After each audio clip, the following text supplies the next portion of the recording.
Hello, beautiful souls. I wanted to hop on here and add an intro to this episode that's coming up. You're going to get to hear my first ever podcast interview. I was interviewed by Jessica Rachel, a fabulous spiritual medium and intuitive coach.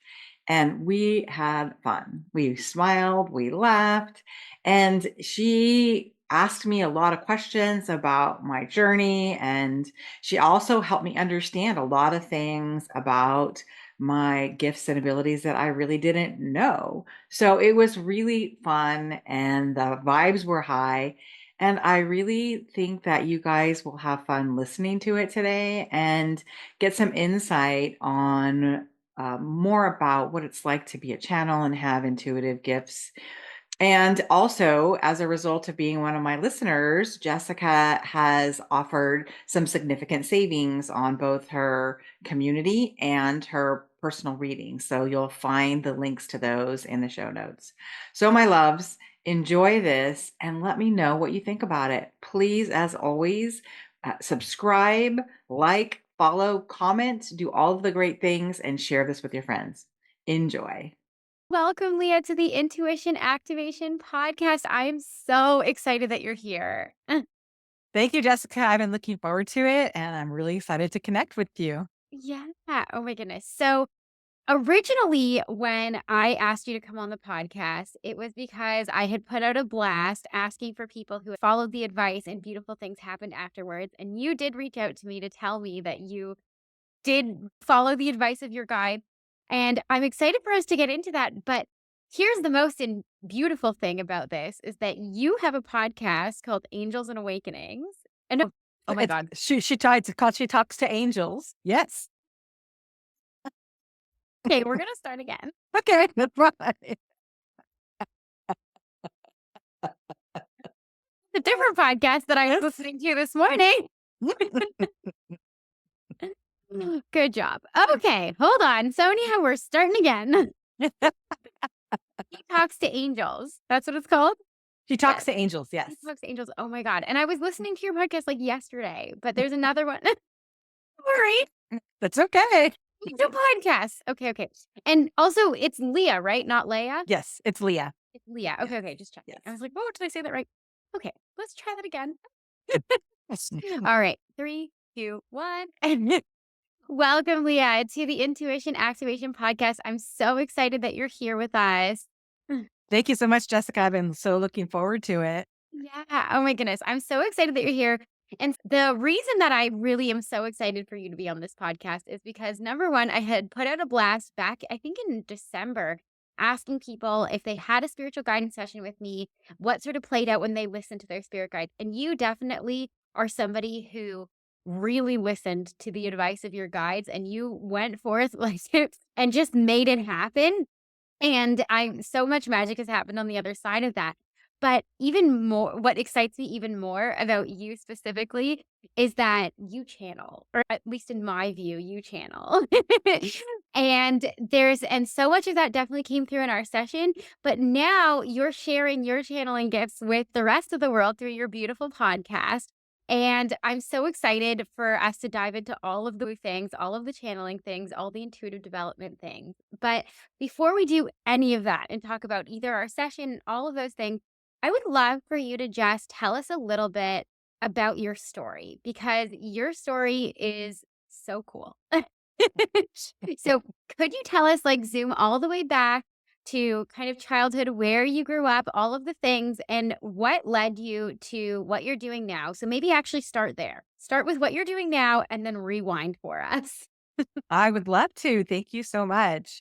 So, what I'm doing now is I have a business called Lead Loving Life, and I am an intuitive and I am a women's empowerment coach slash consultant slash mentor. So, I work with women, I use my intuition, and I use my coaching skills. And I also was a CEO for 22 years. So I blend that all together and I use all of that package, if you will, to serve women and really help them tap into their own unique gifts and talents. As there's so much need for connection and impact in our planet right now, And women are at the forefront of that. And when we connect with each other and we help each other be inspired and aspire to doing the work that we're here to do, the ripples are endless. Yeah. So that's what I'm doing currently. And now let's roll back. I grew up in California in the Silicon Valley, and I think of Apple Computers headquarters, HP headquarters, Intel headquarters, and it was very different time back then, and I was always very different. I wouldn't say that I knew that I was intuitive or any of that. I do remember, like, having a very specific invisible friend that was just always there with me. I had sisters, 2 sisters, but this invisible friend was like my ride or die. And thinking back on that now, I just think, yeah, it was an angel. It was an angel that was there keeping me company, helping me see things straight. I have a kind of a non-traditional background in that I moved out when I was 17 and started working full time shortly thereafter, or maybe even a little before that. And I really didn't have, for as far as I had gotten in my business career, I did not have a plan for that, if you will. I just did what felt right and what I was good at. And I knew that I needed to be independent. I knew that I needed to work because I love to work and make a difference, and ended up in the business world in high technology.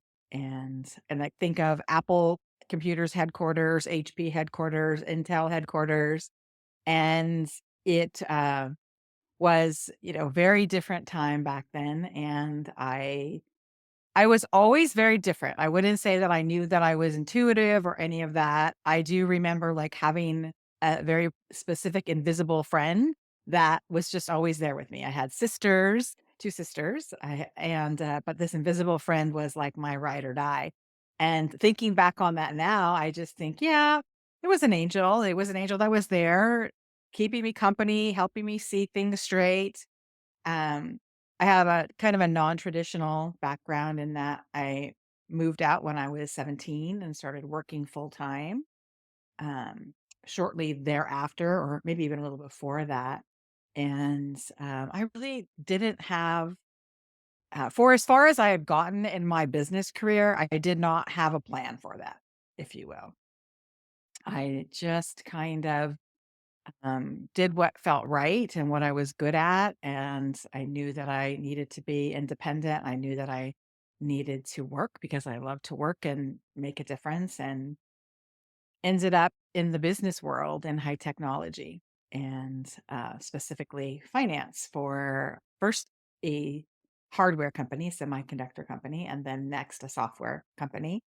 And at the same time, I was being told you can't by my jobs, you can't progress any further until you get that college degree. So I was just ticking away at college at night to get my bachelor's degree. It took me 11 years. Wow. And yeah.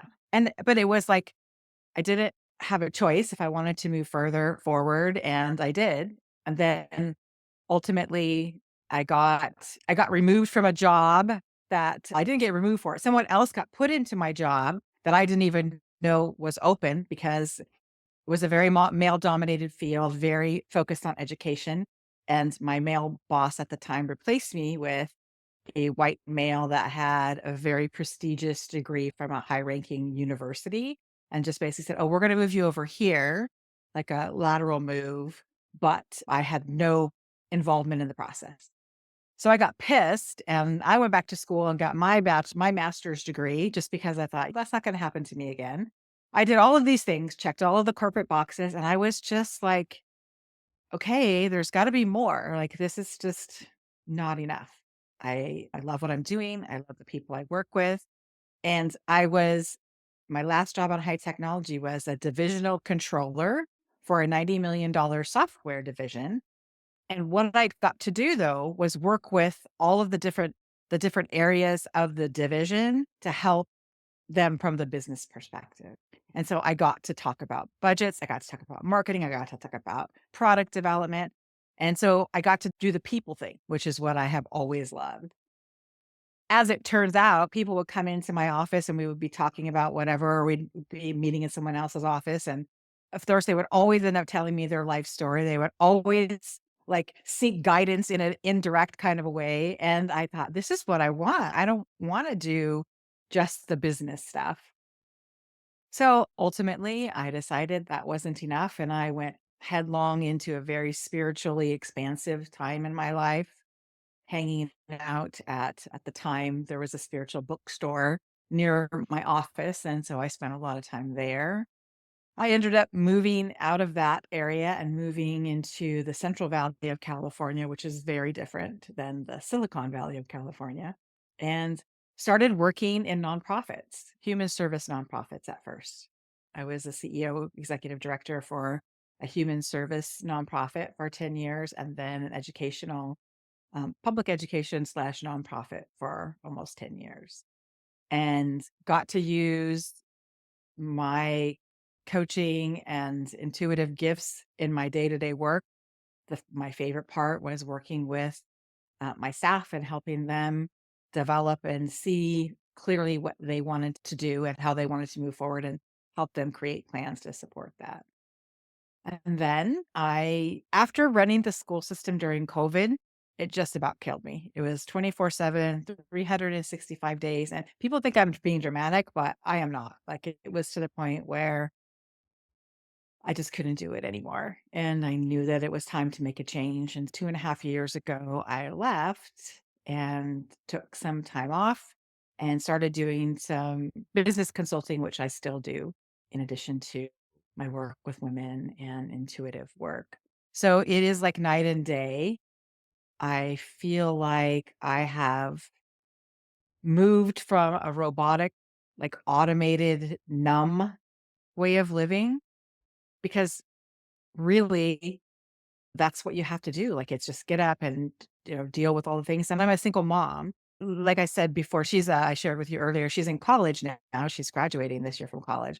But all during that time, I was a single mom for most of that. So that was my joy all of the time. That was my joy, was just being mama to her and doing all of the things and sports and all of the things that she wanted to do. And so now I'm relearning, and I always will be relearning. Oh yeah, okay, wait, I don't have to like worry about that so much. So anyway, that's where I am now. And I just started my own podcast.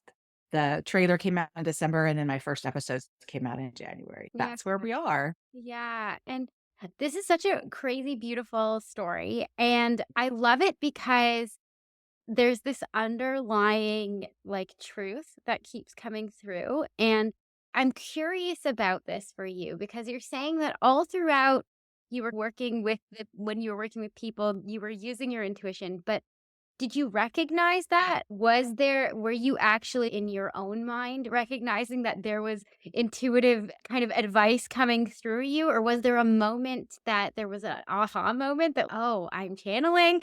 Or is it only something you recognized later? I think like all of it, right? Like think there would be moments when I would think, wow, where did that come from? But I was so in the moment and so present with whoever I was with that I didn't really process it or think about it. But I also knew that I was intuitive. Like I heard things, I heard guidance myself in a way that helped me make decisions and move forward with the changes that I've made in my life. And there have been many. And so I don't really know. I can't say that, yep, I knew. I would say, yeah, I had indications. And I know that oftentimes I felt like, wow, that was really good. That didn't come just from me. Or where did that come from? And now looking back after being told for years by various healers and different psychics and different people of different modalities of service, telling me, "Oh yeah, you're a channel, you're a guide, you're this, you're that." I'm going, okay, so that makes a lot more sense now than it did, say, 10 years ago. Yeah. So was there a particular come out of the spiritual closet moment for you where you went, okay, actually I am intuitive and this is what I'm doing? What did that look like for you? I think it started over time. I love the Enneagram, and I went to an Enneagram training was after COVID, so maybe 2022 or something. And one of the facilitators said, "Hey, you're intuitive. I need your help. Can you help with the class?" And I'm like, Okay. And so basically what I did is he was bringing in through messages because he was also a channel and he used the Enneagram as the framework, which was really powerful, he and his partner. And so I would get intuitive hits and then I would be able to interject those into the conversation and then provide support after their session if they wanted, if the participants wanted it, which most did. And so that was really fun. But then I thought, "Oh my gosh, I need to do something different," but then I came right back home and got into the whole single momming robotics situation, and so I lost that deep connection and that thread, and then I had heard you on Julia's podcast last spring, I think, and I reached out to schedule a session with you, and you were on maternity leave, so I had a session with Indra. Oh, yeah. I forgot about that. Yeah. Yeah. So I had a schedule with Indra in June and she's, oh my God, they won't stop talking. Like, you need to come out. You need to do something with your channeling. You're a channel. You could be doing this, what I'm doing. And I said, yeah, I know. She's, well, why aren't you then? And I just told her, I said, I'm terrified to come out of the closet. I've been like this business professional for 22 years as a CEO, plus 10 or 12 years before that. And so it's like all of a sudden I'm just going to pop up and say, okay, I'm a channel now. I'm intuitive. I have been the whole time. And so I was just like flabbergasted. I just couldn't think about how to do it. Although like I knew I had to. I knew that was what was next for me. I felt it so deeply in my DNA. And so she said, yeah, she just verified a lot of things that I already knew. There's a book, there's this, there's that. And she goes, and I said, yeah, I've been having this feeling that I need to start a podcast. And she's, yes, yes, you need to start a podcast. And I said, I know it's like out of the order of things in the coaching business world and all of that. Like you don't do that so early and whatever. And I feel like I need to do the video too, because they're telling me there's something about the energy in the video. And she's, yes. And she goes, it's something about angels. And I don't know. She goes, yeah, Leah, that's absolutely what we need to do. And so I get off the call and I'm obviously like floating high just from all of the energy between our two sets of guides. And so I'm thinking, oh wow, podcast. Oh my gosh, I don't know if I'm ready for that. And so I walk out of my office into the other room and there's a song by the Black Crows called She Talks to Angels. And the lyric just came into my head as clear as can be. She talks to angels. And I'm like, okay, I hear you. I literally like stood in my living room and went, okay, I hear you. And So that's the name of your podcast. that's the name of my podcast. Yes. Yes. I changed it a little bit and put a two in it instead of the words two. So she talks to angels in the title. Um, and then I'm like, oh my gosh, at that moment, I didn't know like it was going to be the name of my business. I went and bought the domain name and all of the things. I didn't quite know how to move forward with it. And then how energetically like you're there and then all of a sudden you contract a little bit backwards, right? You're the expansion contraction. Yeah. And so I thought, we'll see what happens. I had already signed up for Julia's group, her program, where we got a reading with you. And I had my reading with you. And the big hang up for me, like I shared with you earlier too, is was the technology. And like you had a solution in that call. I reached out to to Sonia, who does both of our podcasts, Yeah. had an appointment and she started working with me and I had my trailer recorded and dropped in December. That's amazing. It's amazing. And this is actually something that I really want to highlight here because it's one of those things where our spirit guides, not only do they tell us, like, this is your purpose, this is your mission, here's the name of your podcast, go watch it, here's what it's about. But any resistance that we can come up with, they're like, we got this, right? And they like put the solution into your lap so that you have no choice. They literally pave the path for you so that you can have no more excuses but to fulfill your purpose, if you will. 100%. And that's what I said when you told me that. I'm like, oh my gosh, that's exactly what I need. You explained how you work with her. And I'm like, that's it. And I literally emailed her probably the next day, set up a call with her the next week. And then we just have been moving forward ever since. And it's amazing because I never would have done that otherwise. I know that I could have done it, but it would have taken me forever and so many hours of frustration. And technology is not my natural gift. And it is hers. She does a fabulous job. And so it was when you told me that and it all just flowed, I'm like, "Thank you." Yeah, thank you, Yes. sir. Yep. Yep. And I love this so much. And so let's talk a little bit about sort of the session that we had together. Was there anything besides the advice about the podcast? Or was there anything that really struck you or that kind of felt like a big aha moment or something that kind of just felt so true to you that maybe was a catalyst for change for you to finally take the leap or do the thing and say, this is who I am and this is what I'm going to do? Yes, and it's funny because I didn't in preparation for today, I did not go back and listen to our podcast. So I just came in cold, but as soon as you started saying that, what really did it for me was you told me that I'm channeling not only for the people that I work with or talk to or myself, but for the collective. And that the messages that I get, even when I think they're just for me, they are for the collective. And I thought, not only did I get lit up with, goosebumps and the tingles that I get when my angels are with me, it was like, "Oh, so it really is bigger than one-on-one or even in groups or retreats or all of the things like that. It is bigger than that." And I think I had some indication about that just in terms of I know that there's a couple books in me and all of those things, social media. However, when I heard that, I'm like, "Okay, so that's why I need to do this." The messages that I bring in, and that's what I say, I get messages before I record my podcast, and then I get them, they just weave through what I say typically. And so I don't take everything just for me anymore. I really look at the potential impact on the collective and anybody who needs to hear it. Yeah. And that's such a beautiful message, right? And I think that can be such a beautiful thing that propels us forward when we are given a mission and we get stuck, right? Or we get paralyzed by fear, if you will.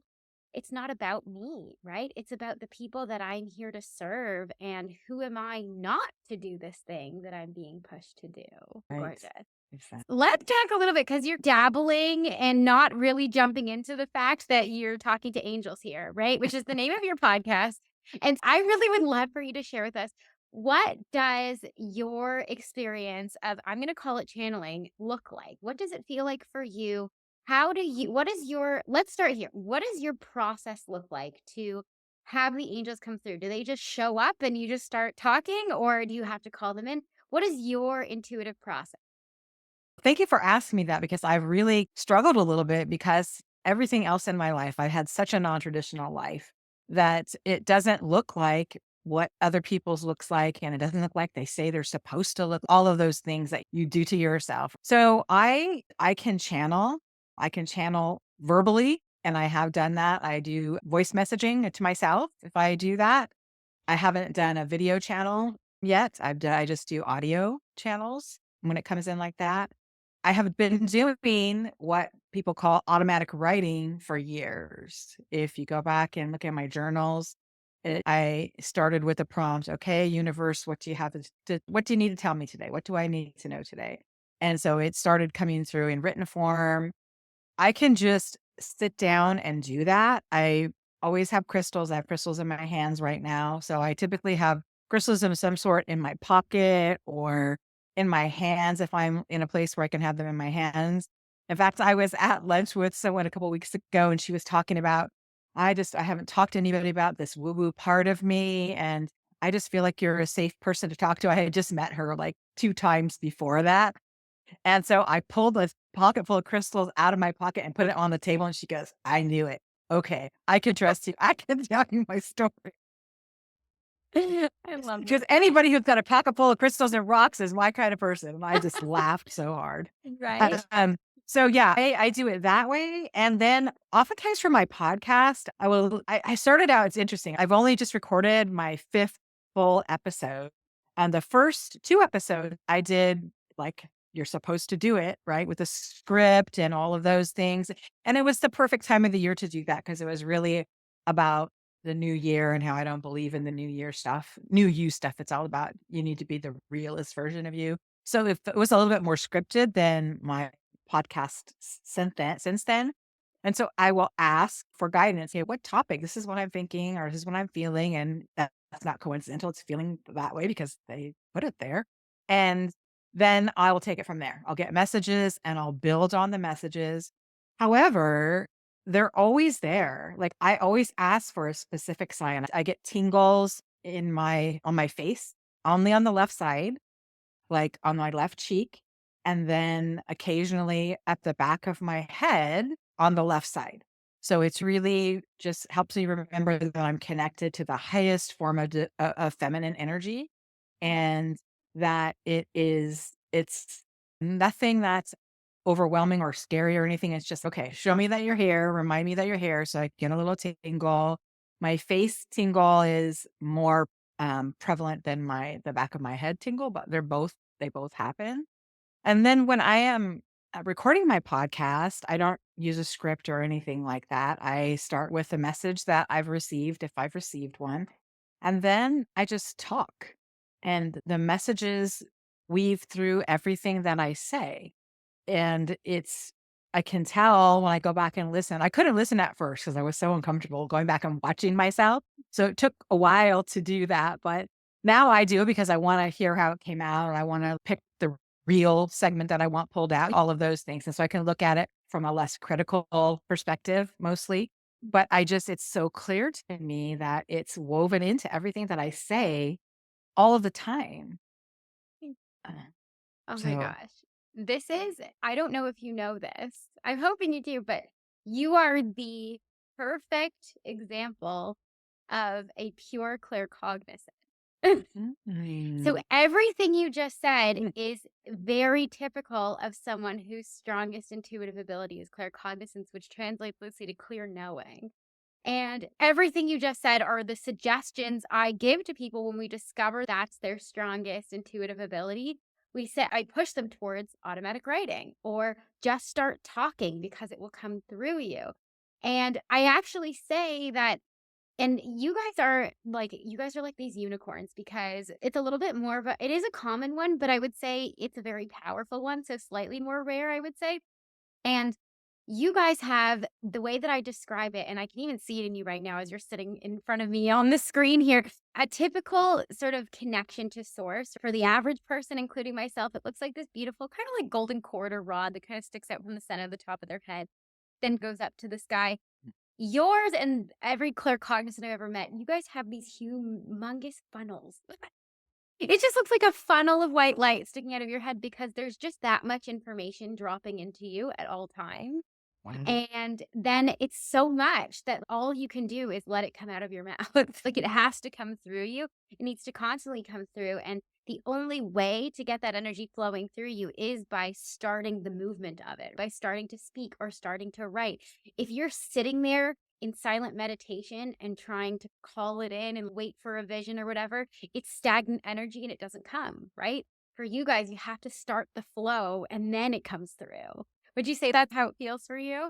Wow. Yeah, I'm just getting teary at that because no, I didn't take your what Claire are you quiz. So, but because I hear things, I see things. Like I was doing when I used to read cards, just read oracle cards as a vehicle. I did that for years. And then about after my call with Indra, I think I called up my friends that I read for. I said, "Hey, I want to try something. Come over. I want to read without cards." And of course they did. And I can remember so clearly one of them came over and I just saw her sitting inside when you're working on a construction project, they use the underground pipes, but they also have the big cement ones that are cylinders. And I could see that like over her, like she was just like paralyzed. And so I said, "Hey, this is what I'm seeing right now." And she's, "Yep, that's not wrong." And I said, "The other thing is, it's not externally imposed, you're doing it to yourself." And she's, "Yeah, you're right." So I was the first one that I did without my card. And so I can just remember going, "Okay, so I'm seeing things." I just putting all of the things together, like I just go forward like I have my whole life, like one day at a time, one day at a time, one day at a time. But I don't know what the label is or how to describe it. And so when you said that, it's, oh my God, you're so right.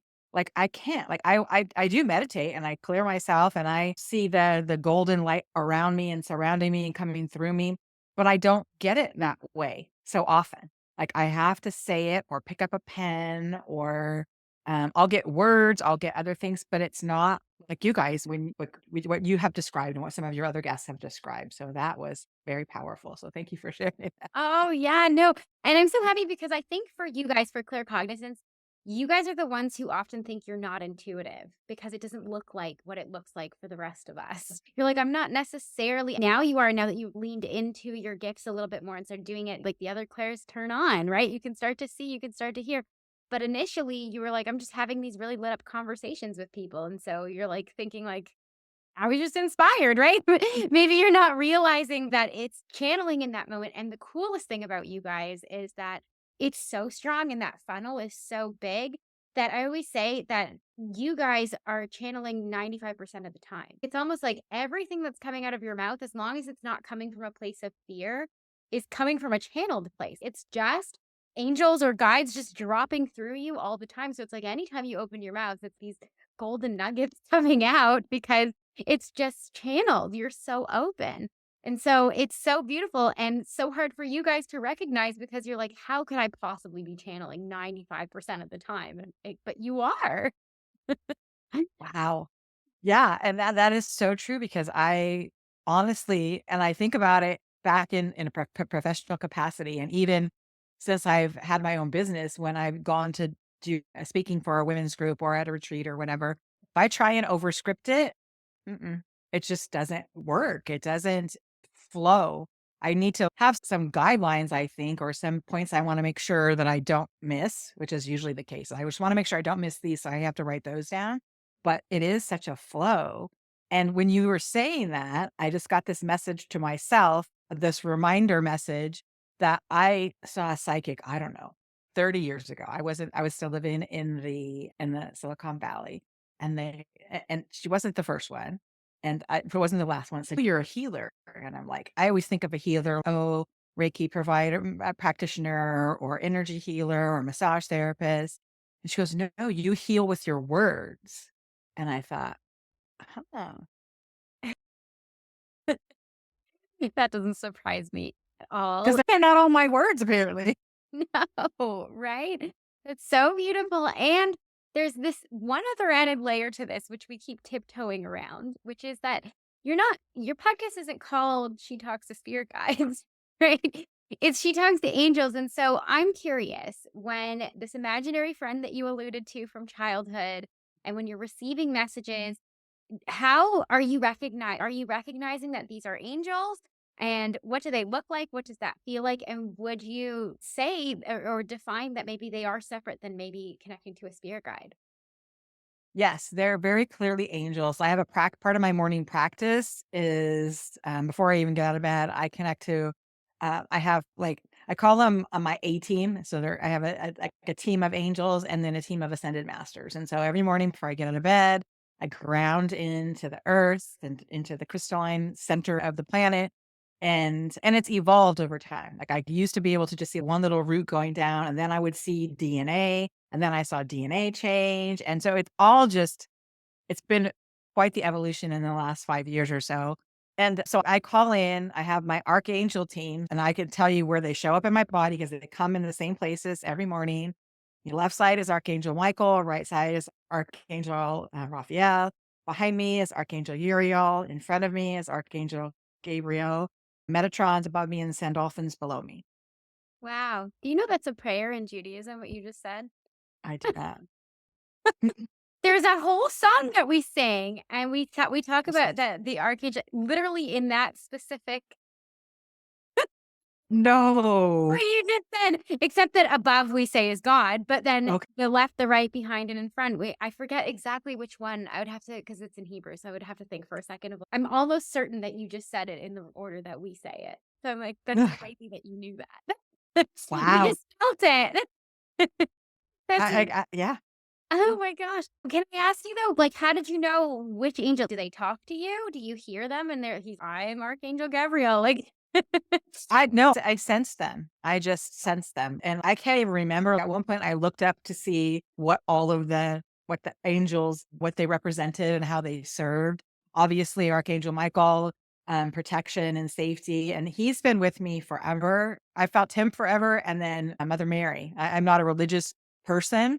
Yeah. However, like Mother Mary has always been there for me. When I'm telling you about my experience being an intuitive at the Enneagram workshop I was at, he said, your feminine protection is so big and so bright that I can't even describe her. And I said, yeah, because it's Mother Mary. And how I got that, I love music. So the Beatles song, Let It Be, whisper words of wisdom, mother, Favorite. where Mother Mary comes to me, that came in when I was trying to describe to him what it was. So anyway, I just get senses and that's what I connect with. And And forgive me if I'm not remembering correctly, but I believe that in our session together, what came through was that your soul is in fact the soul of an earth angel. Am I remembering incorrectly? don't remember. I don't remember those exact words. All I remember that we talked about, and we were talking about before we started recording, is like when I call in my people, when I'm working with someone or when I'm doing podcasts or whatever, it's my 18, my angels and my ascended masters, but then I think about it like a stadium. I feel like I have a stadium full of angels, like all up in the upper tiers of the stadium. That's what it feels like, that there are so many. And Yeah. I don't know anything more than that. I don't know like their names or what they're there for, but I just feel them there supporting me and surrounding me and Yeah. being there. That's gonna be my ultimate guess then. I'm gonna say if we were to connect, and we did call in all of our guides and angels before we started this recording, and so I'm gonna say that this is a little bit more than just a guess, but there's definitely something about your soul that probably feels a little bit more connected to the angelic realm than maybe some of the lower planes, right? The astral plane or the causal plane. There's just something that, and I see this with a lot of earth angels is that they work with the angels. Like the angels are working with you. They like sent you down and you're doing their work, right? And they're just channeling through you and around you and connecting to you all the time. And so I think that perhaps maybe your soul has had some previous experiences in the angelic realm, maybe prior to being incarnated as Leah here on the planet. So that's like, um, Yeah, no, that would not surprise me a bit. yeah, it makes sense. I met a few of you, so I think that's the case because, and I can clearly say, as someone who does this for a living, I definitely deeply resonate with connecting with angels and spirit guides. But I know for a fact that I am not an earth angel because I don't feel angels around me in the same way that I see it around you. I just don't feel that the archangels are not coming down and working with me unless I'm directly calling them in, right? Um, so it's a very different experience. I definitely feel like perhaps that my mission is very much within the spirit guide realm. And very jealous of you guys who get to live in this angelic place all the time. It must be so beautiful all the time. It is, and then, but it's not always like that, right? I think, and this is something that I have been struggling with lately, is that's where I wanna be all the time. I wanna be there all the time, and real life oftentimes doesn't allow me to be there because there are things that have to be taken care of on this earth plane, and there are bills to pay, there's groceries to buy, all of the chop wood, carry water kinds of things, Yeah. and the human part, even though I know that I'm safe and I know that I'm protected and I'm not alone, the human part of it can be difficult. And the last few weeks have been particularly difficult just in the human body part of it. So I strive to find a way to do both.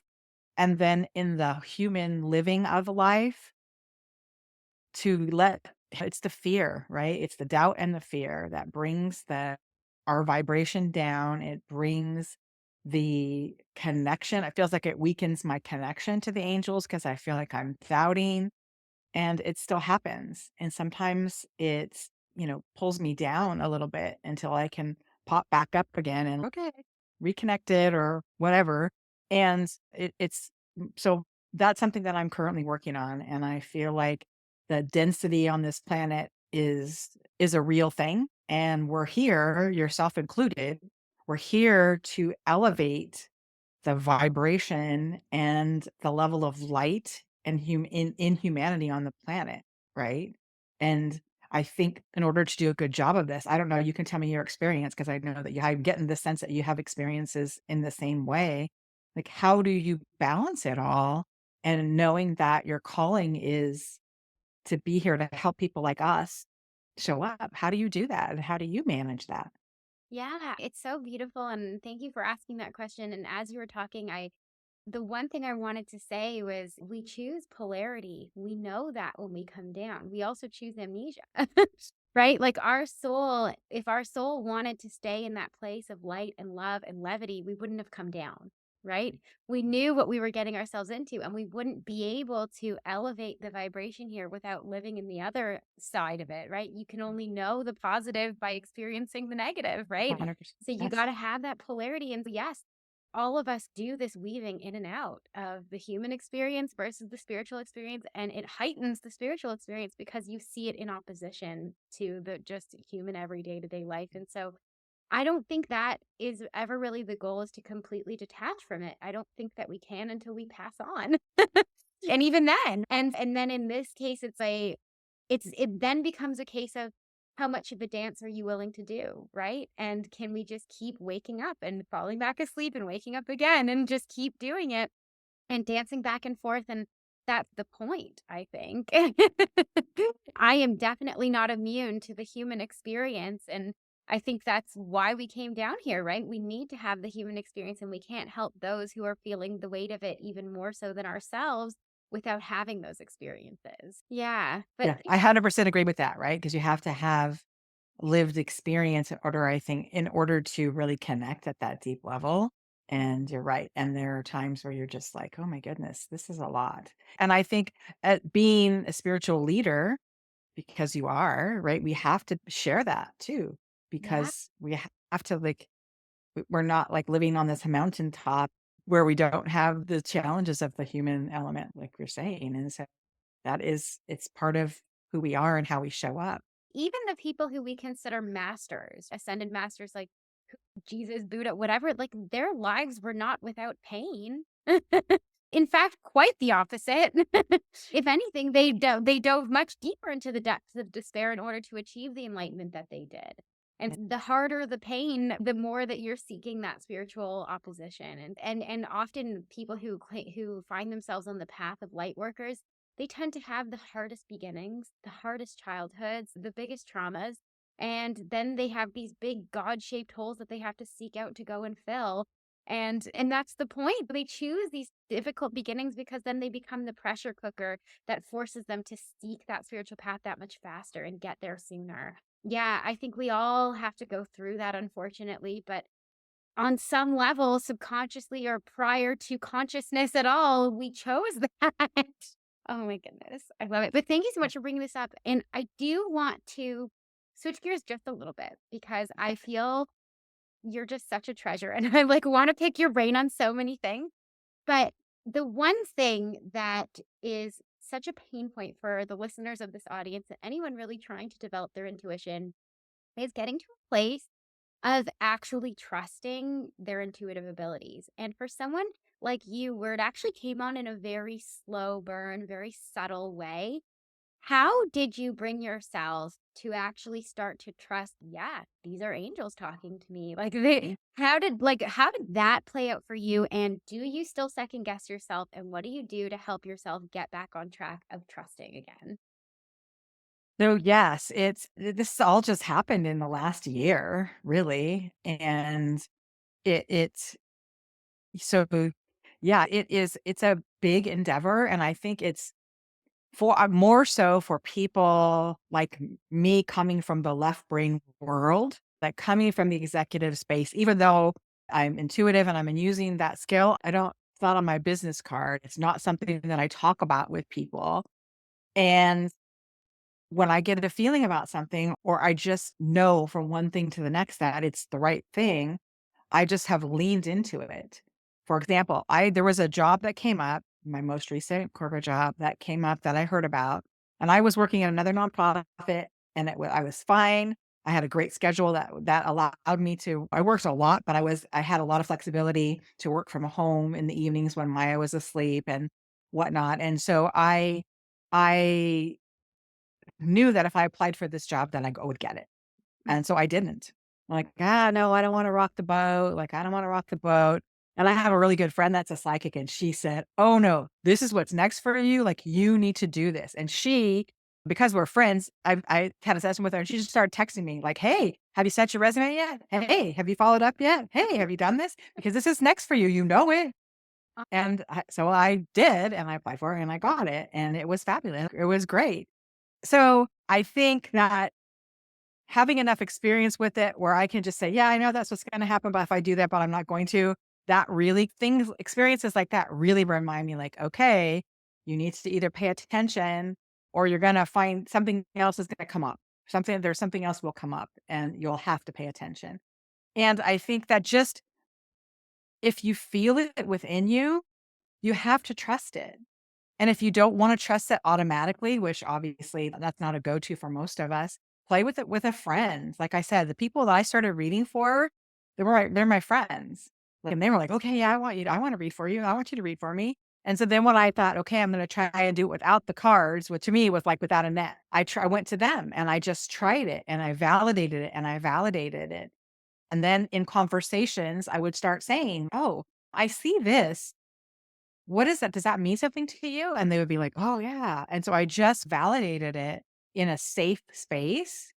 And now there are times when I still, oh, what, like the whole thing when I met with Indra, oh, like I'm just going to say I'm an angel. Like I talk to angels and I'm just going to come out of the, yeah, I don't know about that. And, and so, yeah, I still doubt. And yes, I still have doubts. I still have self doubt about many things. And I feel like that gets heightened.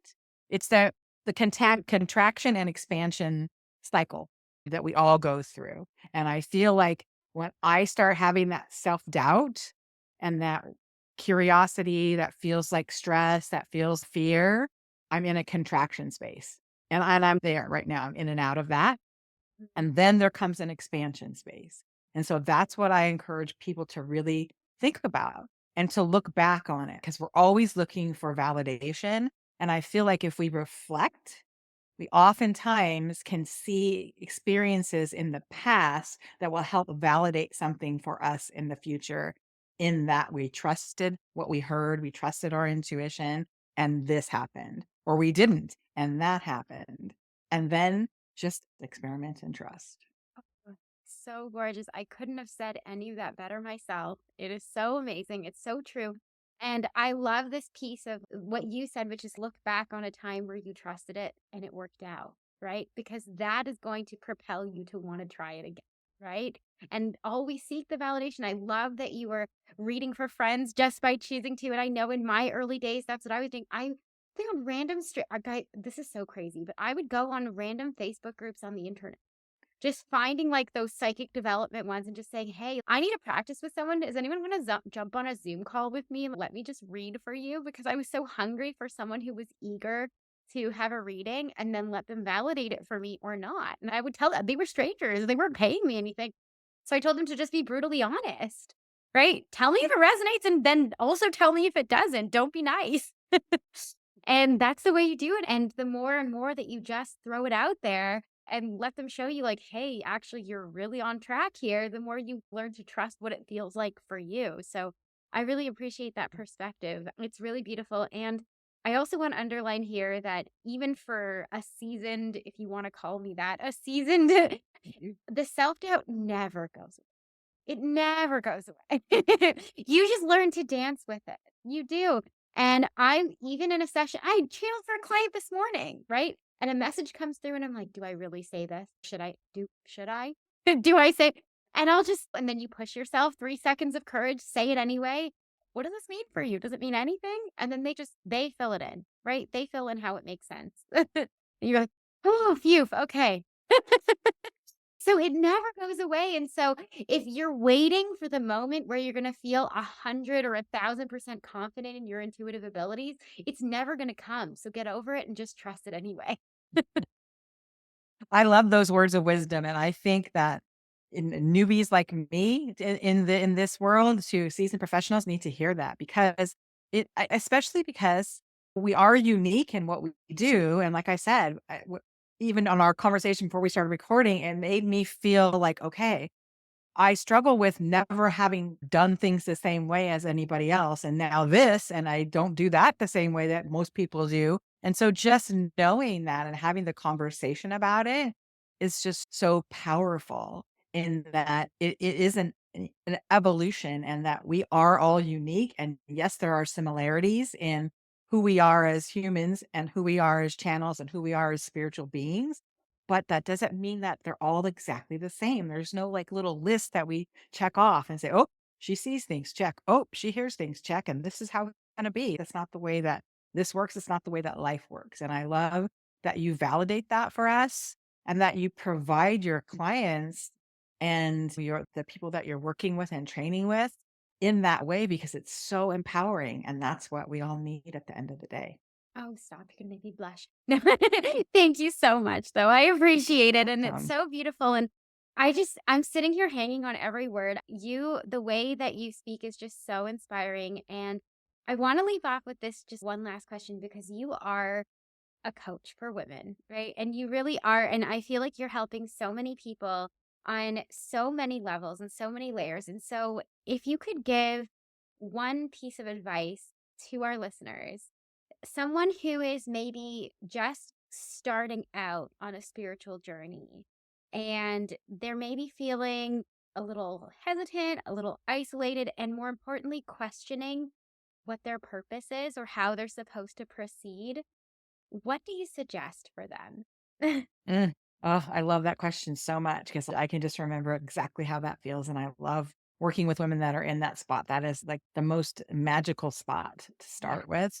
And the first thing that I say is trust the process, trust yourself, and don't walk away from it because you'll get called back, you'll get pulled back. The old saying, especially in the spiritual realm, first you get like a little tap on the back, and then you get like a shot, and then it's a 2x4 to your face if you don't eventually listen, right? Because if you're feeling it for a reason. I truly believe this that we come to do this work, whatever this work is for each of us on this planet at this time for a reason. And it's not coincidental and it's not like just an afterthought. It is the reason that you are here. It may not have come up for you in the past because it wasn't time. You weren't ready, you weren't physically ready, you weren't emotionally ready. And I'm not saying you have to be in a perfect space for all that because you don't. But there is a time and I think that we feel it, especially women. We feel it when the time is coming for us to start looking into those things. So I encourage people to look at different elements of spirituality. Go to a bookstore, go to a metaphysical bookstore, or even better if you have one where you live, and look at books and touch them. Let yourself be drawn into it. Like you don't, it's not the same on Amazon or on a website. You have to go into the physical space where books are, even if it's a library, if you have a good library that has those kinds of resources, and you don't have to buy anything if you don't want to. However, if you go in there, you're going to be attracted to certain books, and that will give you an idea of where to start down a path. And it doesn't mean it'll be the only path because it won't be, but it'll give you a place to start. You can even sit in the bookstore and read the book. You can sit there and take notes. I've done that. I did that for years. Back in the day, they encouraged that, right? They had those big comfy chairs and whatnot. And so you can explore things that really light you up and satisfy that craving and then talk to people. It is it is something that's so important to feel validated and seen, and like you did for me today with the claircognizance, I didn't have the words for it. I didn't know what, and it landed so powerfully in me. And I just love it. It's like another up leveling. And people, we do that for each other. So find a forum, find an Instagram follower, a feed that you would like to follow, DM people. I'm always there for people that want to DM me. I will absolutely get back to you. I typically on my podcast, I drop my email and my Instagram handle. So if people want to reach out, I'm there for that. I'm sure you are too. I know you are in your Instagrams, DMs all the time because we talk there. And then I think that just put it out there. Hey, I'm looking for a community. I'm looking for someone to talk to. And then go about your business. Go to your yoga class if you do your yoga. I often go to the local coffee shops to work because I get out of my home office because I need to get some energy elsewhere. And people come and go and they connect with you and listen. Listen to people, listen to songs. I'm telling you, the songs for me are where it's at. Listen to podcasts, listen to words that come to you, a passage in a book or in an article that you're reading. Just be open to receive, and you will receive. Ugh, I love it so much, and it's so beautiful, and I agree. Follow all the clues. They're always being thrown your way. You just have to have your eyes wide open and pay attention to them. When the clue comes, when the music lyric comes, or the passage from the book, or the thing that your physical body feels drawn toward, if it lights you up, it's for you, right? Don't second guess it. Just lean into it and just dive in. If it feels good, it's because it's for you. And I just love that so much. Leah, this has been so beautiful. Thank you so much for all of your beautiful words of wisdom and for sharing your story. Can you please share with our listeners where they can find you if they want to chat with you more? Yes, absolutely. I am on Instagram and TikTok, newly on TikTok at Lead Loving Life. I haven't mastered that one yet by a long shot, but I've been encouraged to do it. So that's what I'm doing at Lead Loving Life, Instagram and TikTok. My podcast is called She Talks to Number Two Angels. And you can find me on all of the podcast platforms and on YouTube as well. And yeah, I would love to connect with as many people as possible because that is my jam. Yeah, guys, if you're in this place of self doubt or just needing a little push or a step forward, definitely go and have a conversation with Leah. She is so healing and so inspiring. And she said, I mean, I think a psychic said it to you herself, but I'm going to second that. You are so healing with your words. And so everybody needs to have a conversation with you. And I can't wait for everybody to dive in a little bit further. So thank you so much for being here. It was really such a pleasure. Thank you for the invitation. It was so fun. I look forward so much to connecting with you and it did not disappoint. I just love being in your energy. And I think that us working together just increases that energy exponentially and makes the ripples even bigger. I 100% agree. So beautiful. Thank you so much. Thank you.